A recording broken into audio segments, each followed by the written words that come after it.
नमस्कार दोस्तों, आपका दोस्त भानु प्रताप सिंह शेखावत आज आप लोगों के लिए एक खुशखबरी जिसका आपको लगातार इंतजार था, उस खुशखबरी को मैं आप लोगों के सामने प्रस्तुत करूंगा।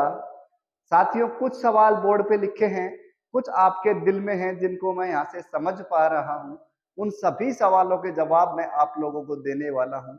साथ ही आज आप देख पा रहे होंगे कि एक बड़ी खुशी आपको मेरे चेहरे से नजर आ रही होगी। तो साथियों, वो खुशी क्या है वो भी मैं आप लोगों के साथ शेयर करूंगा। एक बार फिर से आपका स्वागत करूंगा आपके अपने YouTube channel yes study by Bhanu sir पर। आपको मैं एक बात कहना चाहूंगा कि जो भी साथी चैनल से जुड़ता है उन सभी साथियों को सटीक और प्रमाणिक जानकारी दी जाती है, लेकिन मैं देखता रहता हूं कि आप लोग चैनल पे आते हैं, जानकारी लेते हैं, लेकिन बिना सब्सक्राइब किए निकल जाते हैं।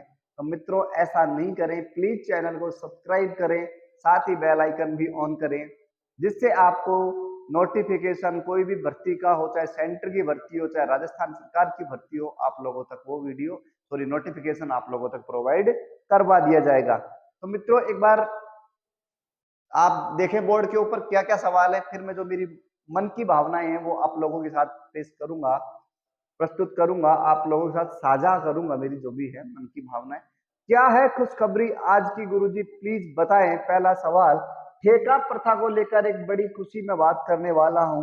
15 और 9 ईयर्स वालों को बात करेंगे। क्या 15 ईयर्स वालों के लिए खुशखबरी या 9 ईयर्स वालों 9 साल वालों की निराशा? विशेष प्रावधान क्या क्या है? पदोन्नति के अवसर की मैं बात करूंगा, प्रशिक्षित कार्मिक की बात करूंगा, कौशल विकास को लेकर बात करूंगा। उन्हें आप लोगों से कहना चाहूंगा, ये सभी सवाल मैं आप लोगों के साथ चर्चा करने वाला हूं। तो आइए शुरुआत कर देते हैं आज के इस सेशन की। खुशखबरी अंत में पहले सारी बातें जो आप लोगों की नजर से, दृष्टि से इंपॉर्टेंट हैं, उन्हीं बातों को लेकर मैं चर्चा करूंगा। ठेका प्रथा, पहला आता है ठेका प्रथा। जैसे कि आप लोगों को पता है, किसी में भाई ने काम भी किया होगा, प्लेसमेंट एजेंसियों के आधार पे प्लेसमेंट एजेंसी है, वो अपने आप अंडर काम करवा लेते हैं और आदमी का खून निचोड़ लेते हैं। इतना काम करवाते हैं, 8,000 रुपया देते हैं, 20,000 का काम करवाते हैं। ऐसे ही मैं आपको बताऊं, प्राइवेट सेक्टर में आपने देखा होगा कि आप ठेका प्रथा के थ्रू गए हो तो आप लोगों से काम करवाया जाता है 12-12 घंटे और सैलरी आपको दी जाती है 6-6 घंटों की। बड़ा मुश्किल समस्या थी कि ठेका प्रथा पे काम करे संविदा कर्मी। लेकिन मैं आपको बता दूं, एक बड़ी खुशखबरी आप लोगों के लिए ठेका प्रथा से संबंधित ही है कि प्लेसमेंट एजेंसियों से अब सिलेक्शन नहीं होगा। अब आपका जो सिलेक्शन होगा वो RLSDC विभाग करेगा। तो ये आप ध्यान रखें कि RSLDC विभाग का गठन होगा राजस्थान में। और साथियों, प्लेसमेंट एजेंसियों के थ्रू आप लोगों को काम नहीं करना पड़ेगा। कहने का मतलब कि जो ठेका जो प्रथा है, ठेका प्रथा समाप्त कर दी गई है।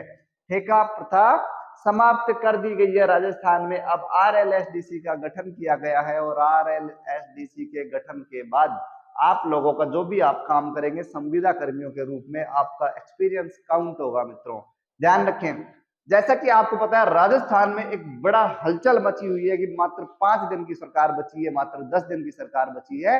तो ये सरकार अब क्या क्या करना चाहती है? अब गहलोत साहब चाहते हैं कि ये भी कर दूं, वो भी कर दूं, लेकिन काम ही काबू में नहीं आ रहा। एक तरफ राजस्थान में अनेकों भर्तियां रनिंग में है जिनकी प्रोसेस को लेकर गहलोत साहब चिंतित, साथ ही इधर संविदा कर्मियों को लेकर चिंतित।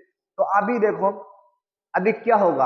अभी साथियों मैं बता दूं कि 15 ईयर्स वालों का नोटिफिकेशन जारी कर देंगे। करीब ये कल मैंने आपको लास्ट वीडियो में बताया था कि 1 अक्टूबर को कैबिनेट बैठक होने वाली है। लेकिन कैबिनेट बैठक के जो अहम मुद्दे हैं वो ये नहीं है कि संविदा कर्मी, उसमें अनेकों अहम मुद्दे होने वाले हैं।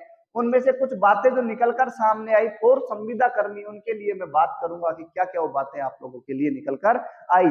15 ईयर्स वालों का नोटिफिकेशन जारी कि 15 ईयर्स वालों को दे दिया जाए लेटर, 15 ईयर्स वालों को परमानेंट लेटर दे दिया जाए कि आप लोगों को परमानेंट कर दिया गया है, परमानेंट लेटर जारी कर दिया जाए। तो साहब गुरुजी आप तो ये भी कह रहे थे कि 15 के साथ 9 वर्ष वालों को भी करेंगे। यस मित्रों, बिल्कुल 9 वर्ष वालों को करेंगे। क्या 9 वर्ष वाले निराशा की ओर? नहीं मित्रों, घबराए नहीं, 9 वर्ष वाले भी क्या होंगे? परमानेंट। लेकिन 5 वर्ष वालों के लिए उन्होंने एक बड़ा अवसर छोड़ा है, वो मैं आप लोगों के साथ साझा करूंगा। 9 इयर्स वाले निराशा की ओर मित्रों नहीं, बिल्कुल भी नहीं। 9 इयर्स वालों का भी नोटिफिकेशन आपको एक आध दिन में मिलने वाला है। ये मान लीजिए आचार संहिता से पहले पहले 9 इयर्स वाली आपको बताया था मैंने, फाइल राज्यपाल साहब के पास है, और राज्यपाल साहब जो हैं उनको एक प्रेशर बनाया जा रहा है कैबिनेट के द्वारा, सीएम के द्वारा। तो शायद हो सकता है कि 9 वर्ष वाले भी फिर साइन कर दिए जाए राज्यपाल महोदय के द्वारा। हो सकता है कि सेंटर से राज्यपाल साहब के ऊपर दबाव पड़ रहा होगी इसको परमानेंट ना करें, नहीं तो राजस्थान में सरकार रिपीट हो सकती है। ये बातें हो सकती है, इस कारण से क्या पता राजस्थान में राज्यपाल साहब इसको परमानेंट नहीं कर रहे हो। लेकिन मैं बता दूं आपको, वर्तमान में जो राजस्थान सरकार के सीएम साहब हैं वो पूरी ताकत उन्होंने झोंक दी है सभी संविदा कर्मियों को परमानेंट को लेकर। उन्होंने तो यहाँ तक भी कह दिया है कि 5 इयर्स वालों को भी परमानेंट किया जाए। लेकिन साथियों कहीं ना कहीं एक बदलाव आपको 9 इयर्स को लेकर भी है कि 9 इयर्स वाले को ही परमानेंट कर लिए राज्यपाल साहब है, हाँ नहीं कर रहे हैं, तो क्या समस्या हो सकती है। लेकिन 9 इयर्स वाले निराश ना हो साथियों, आप लोग भी होंगे परमानेंट। 15 इयर्स वालों के साथ ही आप लोगों के लेटर भी जारी कर दिए जाएंगे। विशेष प्रावधान क्या रहने वाला है, विशेष प्रावधान तो मैं आपको बताऊं, कुछ विशेष प्रावधान ये है कि मैं बता दूं, जो 5 वर्ष, ये मान लो 9 वर्ष से कम या हाल फिलहाल संविदा कर्मी है, जैसे कि अभी एमजीजीएस की भर्ती हुई, संविदा सेवक प्रेरक महात्मा गांधी एक भर्ती हो रही है, हाल फिलहाल जो लगे हैं, जो भी साथी सिलेक्ट हुए हैं संविदा कर्मी के तौर पर, उन सभी साथियों के लिए विशेष प्रावधान है कि उनको उनके योग्यता के अनुसार पदोन्नत किया जाए, योग्यता के अनुसार सैलरी दी जाए। तो ये जो विशेष प्रावधान आए हैं, ये आए हैं जिनको परमानेंट नहीं किया जा रहा है संविदा कर्मियों को, उनके लिए एक विशेष प्रावधान साथियों आया है। वो प्रावधान मैंने आप लोगों को बता दिया कि जो प्रावधान है कि सैलरी को अच्छी सैलरी मिलनी चाहिए, प्रशिक्षित है जिस हिसाब से, टैलेंटेड है उस हिसाब से उनको नौकरी दी जानी चाहिए, उस हिसाब से उनका काम करवाना चाहिए। तो ये एक विशेष प्रावधान। साथ ही पदोन्नति के अवसर, पहले मैं आपको बता दूं, जैसे संविदा कर्मी लगा सहायक के पद पर तो वो जिंदगी भर सहायक के पद पे ही रहता था।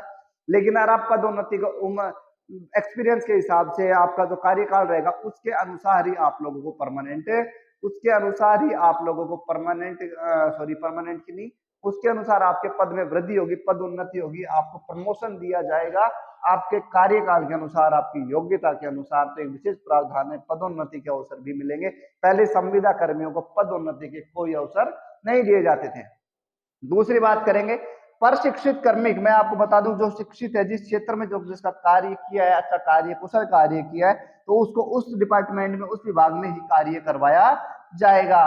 और कोई व्यक्ति किसी विशेष स्पेशल कौशल का ज्ञाता है, कौशल पूर्ण है, तो उसको उस डिपार्टमेंट में, जैसा कि मान लीजिए कि कोई टीचर, मान लीजिए कि पीटी का अच्छा टीचर है, खेल कबड्डी या खेल अच्छा खिलाता है, तो उसको पीटीआई के रूप में काम करवाया जाएगा, ना कि उससे कोई वजन उठाने का काम किया जाएगा। तो मित्रों आप समझ पा रहे हैं कि आप लोगों के लिए खुशखबरी आई है। लेकिन बस ये है कि 5 वर्ष वालों को लेकर सरकार ने थोड़ा सा धोखा किया है कि उनको परमानेंट नहीं किया है। लेकिन अन्यथा लेकिन उनके लिए उन्होंने सैलरी को लेकर एक बड़ी चर्चा करी कि सैलरी जो है 5 इयर्स वालों की, वो एक अच्छी खासी सैलरी दी जाएगी, ना कि 8,000 में काम करवाया जाएगा। जिस प्रकार से थर्ड ग्रेड टीचर को 22,000 रुपए दिए जाते हैं, उसी प्रकार उनको भी इतना ही मानदेय दिया जाएगा। तो मित्रों आप लोग घबराए नहीं, निराश ना हो, सरकार है आप लोगों के लिए अच्छा काम कर रही है, करके जा रही है। और हो सकता है कि तो 7 तारीख के 6 दिन बाकी हैं, तो क्या पता एक और घोषणा हो जाए। मित्रों तो आज ये जानकारी थी, आशा करूंगा आप सब लोगों को पसंद आई होगी।